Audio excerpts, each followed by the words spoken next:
It's funny how a lot of countries, even in unexpected places, still has massive historical gripes in terms of border disputes and historical grievances. Like often, when you hear intense rhetoric over borders or identity, you mostly think of Palestinians against Israelis or some border dispute in Africa or the Middle East. But there are places in the first world, or at least places that seem way more stable, that fits into this category.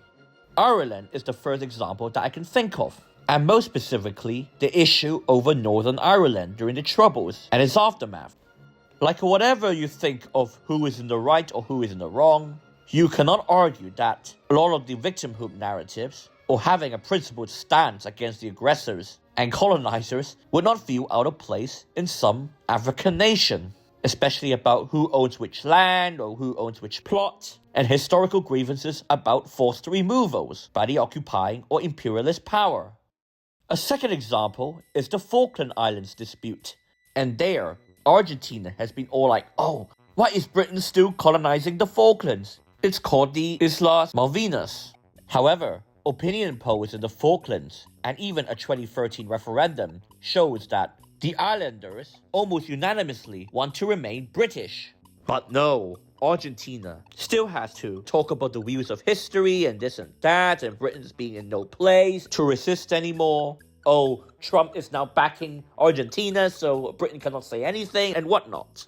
A third example, or a collection of examples, are entities in the ex-Soviet bloc, or the ex-communist bloc, from the heated breakup and the civil wars of ex-Yugoslavia, and the massive quarrels between Poland and Germany over Nazi concentration camps, and Polish demands for reparations.